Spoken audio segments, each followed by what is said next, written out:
Christy Fermin umiyak nang malaman niyang talo siya sa kaso na isinampa ng mag-asawang Sharon Cuneta at Kiko Pangilinan laban sa kanya. Ay natutupad. Natalo po ako sa kasong libelo na isinampa ni na dating Senador Kiko Pangilinan at Sharon Cuneta. 5 counts po ito. Ani Christy, ito po yung isinampa nilang kasong libelo sa akin ngayon. Casey ayaw na ng drama, mega may favoritism. Palusot ni Sharon booking. Diary ni na Sharon at Chris Aquino, social media. Sharon Cuneta problemado talaga. Sharon at Casey sayang na relasyon. Kami po ng abogado ko ay humanap ng depensa. Depensa na sila po ay pampublikong figura ay inilatag po namin ang aming mga dahilan at katwiran. Pero sabi ko nga po, hindi naman po sa lahat ng panahon ang ating gusto ay natutupad. It gets to a point kasi na, it affects your children, your family.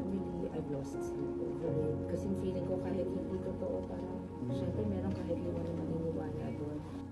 Natalo po ako sa kasong libelo na isinampa ni na dating Senador Kiko Pangilinan at Sharon Cuneta. 5 counts po ito sa Piskalya ng Makati. Pero matapos, umiyak ay agad na pinalakas ni Christy ang sarili at sinabing hindi pa tapos ang laban dahil mahaba-haba pa ang tatakbuhin ng kaso. Nakangiti at masaya pa si Christy na tila malakas ang loob na may panalo pa siya sa kaso.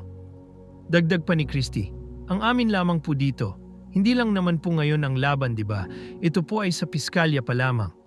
Sa mga nag-aalala po mga nalulungkot at nakikisimpatiya sa inyong lingkod, huwag po. Unang hakbang pa lamang po ito sa Piskalya. Aakyat po ito sa RTC Makati. Kung anuman po ang maganap na resulta sa pagdinig dito, meron pa po tayong Court of Appeals. At pagkatapos ng Court of Appeals, pag hindi natin nakuha ang tagumpay, meron pa pong kataas-taasang hukuman, ang Supreme Court. Ano po ang masasabi niyo sa lakas ng loob ni Christy Fermin na harapin ang libel case na isinampa laban sa kanya ni na Sharon at Kiko? Share your comments below.